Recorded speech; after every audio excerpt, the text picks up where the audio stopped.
బందోబస్తు పెట్టుకోకుండా రానివాడు తొక్కి పన్న పెడతాం.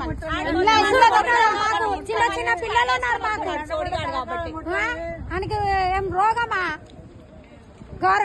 పేదోళ్ళది భూములో గుంజుకోవడానికి ఈ బస్తీలో మొత్తం ఇంకోరి ఎవరికైనా డబుల్ బెడ్రూమ్ వచ్చిందా అర్జెన్స్ లో కానీ అడుగు నువ్వు.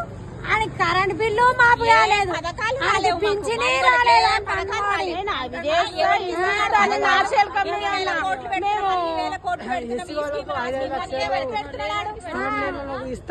తులం బంగారం ఇస్తున్నాడు, 1,00,000 రూపాయలు ఇస్తున్నాడు పిల్లల పెళ్లి. 2,500 ఇస్తాడు. ఎవరికి ఇచ్చినాడు? అవన్నీ ఏమి రాకపోయినా కానీ మన భూమి మనకి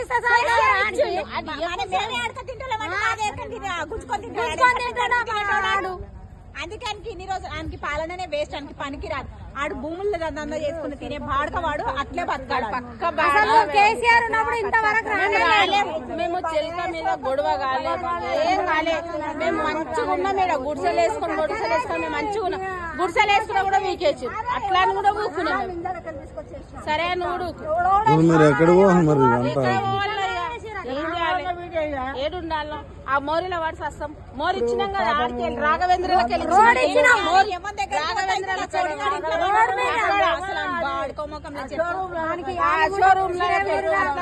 మోరి మా స్థలంలో తెలిసిన ఓడిస్తాడు. మోరి ఇది కాదు, ఆ పెద్ద మోరి ఆ చెట్లు వేసిన అదే పెద్ద మోరి.